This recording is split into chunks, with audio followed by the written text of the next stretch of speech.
Serangan militer besar terjadi di Timur Tengah. Amerika bersama Israel melancarkan serangan ke Iran pada Sabtu 28 Februari. Aksi ini berujung saling balas serangan yang melibatkan ratusan rudal dan pesawat nirawak, menargetkan berbagai objek strategis untuk melemahkan pertahanan masing-masing pihak.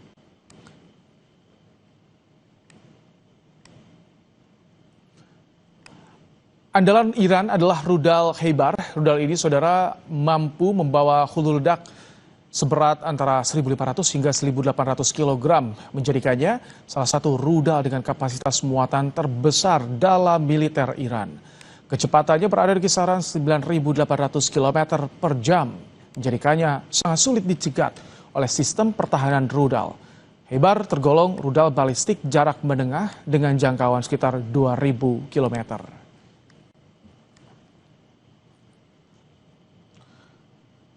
Selain itu, Iran juga menggunakan drone Shahid dalam pertempuran melawan Amerika Serikat dan Israel. Drone yang selama ini digunakan Rusia di perang Ukraina itu digunakan Iran untuk membalas serangan dengan membom Tel Aviv dan sejumlah pangkalan militer Amerika Serikat di Timur Tengah. Drone Shahid kini menjadi bagian dari peperangan dunia modern. Drone Shahid dikerahkan sebagai taktik Iran untuk melemahkan musuh-musuhnya. Pasalnya, drone berbiaya murah ini kerap lolos dari sistem pertahanan AS seperti rudal Patriot dan berhasil mengenai targetnya.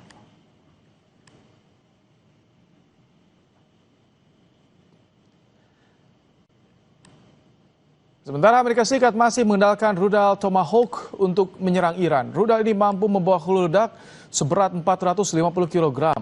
Kecepatannya berada di kisaran 880 km per jam, lebih lambat dibandingkan dengan rudal Khaybar milik Iran. Tomahawk memiliki jangkauan antara 1.600 hingga 2.500 km.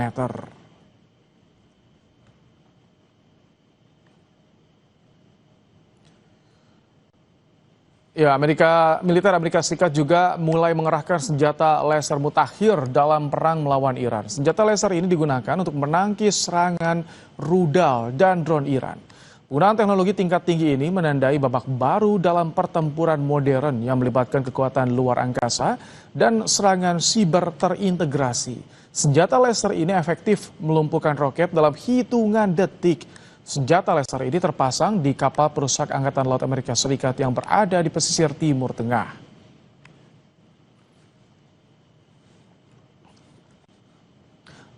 Presiden Amerika Serikat Donald Trump mengklaim perang melawan Iran akan segera berakhir. Trump meyakini berakhirnya perang dengan Iran menandakan awal dari sebuah negara baru.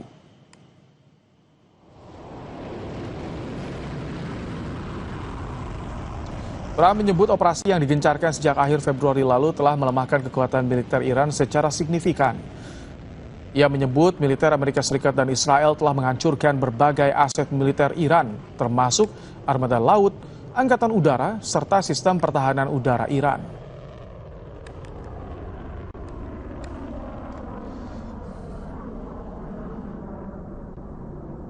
Well, I think you could say it both. It's the beginning of building a new country, but they have no Navy, they have no Air Force, they have no anti-aircraft equipment. It's all been blown up. They have no radar, they have no telecommunications, and they have no leadership. It's all gone. So, you could look at that statement. We could call it a tremendous success right now as we leave here. I could call it, or we could go further, and we're going to go further. But the big risk on that war has been over for 3 days. We wiped them out the first. Iran percaya diri siap perang panjang dengan Amerika Serikat meski Amerika Serikat menyebut persenjataan Iran telah mereka hancurkan. Siapa yang akan bertahan hingga akhir perang ini? Kita bahas bersama dengan pendiri Synergy Policies, Dina Prapto Raharjo. Selamat malam, Mbak Dina. Selamat malam, Mas Ibrahim. Mbak Dina, ini masih hangat saat Trump sebelumnya bilang siap perang panjang. Kini Trump isyaratkan perang akan segera berakhir. Apa yang Anda baca dari sikap Donald Trump ini, Mbak Dina? Yang pasti menurut saya nggak usah didengar. Tidak bisa dipercaya kalau menurut saya. Jadi dalam kejadian-kejadian yang lalu setiap kali dia bilang kita akan melakukan negosiasi, yang terjadi besoknya perang. Kemudian serangan sudah usai, tapi besok ada serangan yang lain lagi gitu kan. Jadi yang penting buat Donald Trump itu adalah kampanye dia jalan terus, bahwa di dalam negeri itu tetap saja kelompok-kelompok yang sangat pro terhadap Donald Trump itu masih tetap merasa bahwa yang dikerjakan itu benar, bahwa yang diserang itu adalah kelompok teroris. Jadi unsur-unsur lain di tingkat internasional itu betul-betul hilang dari perbincangan rata-rata orang di Amerika Serikat. Itu yang harusnya kita waspadai, karena berarti urusan kedaulatan negara, urusan ideologi, bahkan ekspansi dan ofensifnya Israel di Timur Tengah itu tidak jadi bahan pembahasan sama sekali. Jadi pernyataan Trump ini sama sekali tidak akan berpengaruh untuk menurunkan ketegangan di Timur Tengah, Madina. Yang menarik justru aksinya Donald Trump mulai menelpon Putin, ya kan? Dan dalam perbincangan itu dugaan saya adalah bahwa ada negosiasi yang mau ditawarkan kepada Putin karena Amerika Serikat akhirnya merasakan ketegangan di antara sekutu-sekutunya dia juga, para mitra dagangnya dia, akhirnya punya masalah soal energi, ketiadaan energi, harga energi yang melonjak sangat tinggi. Sehingga dengan dia menelpon Putin, Putin kan kemudian sempat bikin statement ya, dengan demikian saya tutup aja nih keran energi untuk negara-negara Eropa, karena ada demand untuk negara Asia aja saya berikan kepada mereka. Jadi di sini justru secara nggak langsung Donald Trump itu berusaha memainkan kartu Amerika Serikat, tapi yang menarik keuntungan akhirnya bisa Rusia, karena dia bisa diangkat sanksinya, dia akhirnya bisa keluar dari sanksi penjualan. Nah, kemudian negara seperti India lagi kaget sekarang, karena biasanya dia beli murah dari Rusia. Sekarang Rusia bilang saya nggak jual murah lagi karena sekarang sudah ada pembelinya di Asia. Jadi kita bisa, ini soal energi fosil betul ini, politik energi fosil. Oke, di tengah tadi soal bagaimana sudah ada ketegangan di antara sekutunya sendiri, bahkan bagaimana Anda melihat jika ini perang terus berlarut, performa Amerika Serikat, Israel dan juga Iran seperti apa? Apakah Iran ini memang akan buat risiko mahal secara ekonomi perang ini? Iran saya rasa mulai berpikir bahwa apa yang dia perjuangkan selama beberapa tahun terakhir sejak tahun 2007, 2006, di mana dia dikunci jalannya berbagai macam rupa, baik secara fisik maupun secara relasi dengan banyak negara, dia kan survive tuh lewat jaringan bawah tanah yang dia bangun sampai ke Lebanon, Yemen, dan lain-lain. Nah kalau melihat agenda Amerika Serikat adalah berusaha untuk membumi hanguskan Iran, saya kira Iran akan berpikir bahwa ini juga saatnya untuk menunjukkan bahwa dia nggak bisa lagi diperlakukan seperti itu. Dan momennya itu tahun ini ada beberapa kejadian kritis di Amerika Serikat, itu kan pemilu ya, bulan November besok. Dan Trump nggak ngitung nih, ternyata kalau konstituennya harga minyaknya juga nggak stabil, itu risikonya juga ke dia kan, popularitas dia akan turun. Kemudian yang kedua, Netanyahu di dalam negerinya itu juga ternyata ada masalah sama budget, sama anggaran. Dan karena Partai Likud memang kuat, tetapi dia tidak punya cukup suara di parlemen. Sehingga dia perlu koalisi. Nah koalisi ini nggak setuju sama budgetnya si Netanyahu. Apalagi kalau dipakai buat perang. Dan kampanye Partai Likud sendiri adalah untuk mengecualikan sejumlah kalangan di Israel untuk tidak ikut wamil. Jadi pertanyaannya kan, budgetnya nggak disetujui, terus orang-orang nggak mau wamil, tapi dia mau perang kan? Pertanyaannya gimana caranya nih, nggak sinkron kan sebenarnya. Jadi Amerika sama Israel sama-sama dalam posisi yang sebenarnya nggak bisa sustain ya perang lama. Nah itu yang akan dimanfaatkan oleh Iran menurut saya. Tapi ini kalau misalkan prediksinya pernah akan berjalan dengan waktu yang lama, sejumlah negara sudah ambil ancang-ancang nih soal risiko ekonomi yang mungkin terjadi. Nah, kalau misalkan Anda melihat Indonesia sudah sejauh mana persiapannya?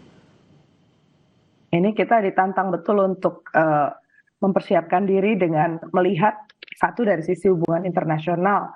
Iran misalnya sudah mulai membuka satu undangan bagi siapapun yang bersedia memecat duta besar Amerika dan Israel dari negaranya, maka boleh melalui kargonya dari Selat Hormuz. Itu kan berarti itu ada permainan di situ. Kemudian yang kedua juga terkait dengan urusan kita sendiri di tata kelola energi. Berarti kan mau nggak mau kita harus melakukan percepatan di bidang energi terbarukan. Nah, Indonesia selama ini kan sangat stuck ya di situ ya, karena kita masih terus nggak membangun infrastruktur baru untuk energi terbarukan. Kita selalu mengutamakan malah kemarin beritanya kan masih mau bikin cadangan minyak baru kan. Nah, ini kan menunjukkan belum sinkron dengan perkembangan ke depan. Kemudian soal subsidi BBM kita juga belum bicara. Kemudian subsidi BBM kan kaitannya nanti dengan stabilitas harga gitu kan. Berbagai macam barang, kemudian transportasi, kemudian pendidikan. Jadi kalau kita nggak bergegas melakukan perubahan di tata kelola itu, ya mau nggak mau kita akan makin makin berat APBN kita. Itu beberapa hal yang menurut saya, satu transparansi, kedua logika dasar-dasar pengambilan keputusan pemimpin kita juga harus jelas gitu, harus selaras dengan arah yang berkembang ya di tingkat internasional. Oke, banyak sekali ya resiko nanti yang akan bisa membayangi. Jadi kami ingin tegaskan kembali Mbak Dina tadi. Jadi mungkinkah Iran akan buat perang berisiko mahal secara ekonomi terhadap Amerika Serikat dan juga Israel ini? Saya yakin dia akan melakukan itu. Dan kalau dilihat dari mitra-mitra dia di Eropa juga kelihatannya pecah suara. Jadi berarti ini caranya masing-masing lah. Masing-masing akan berusaha menyelamatkan diri sendiri. Dan Donald Trump sendiri di kalangan internasional juga bukan tokoh yang populer lagi sejak dia melakukan berbagai macam jenis serangan, termasuk terakhir di Venezuela, kemudian ancaman ke Greenland, lalu ke sini. Itu artinya dia nggak bisa dipegang ya, tidak trustworthy gitu sebagai mitra kerjasama. Jadi menurut saya pasti akan ada aksi di dalam negeri Amerika Serikat yang juga akan diikuti mitra-mitranya ini sudah mulai akan mencari jalan masing-masing. Oke, baik. Terima kasih Mbak Dina Prapto Harja, pendiri Synergy Policies, telah menyampaikan pandangannya di program Kompas Malam hari ini. Terima kasih, selamat malam. Setelah 22 WNI yang dievakuasi dari Iran imbas perang Timur Tengah tiba di tanah air pada Selasa sore.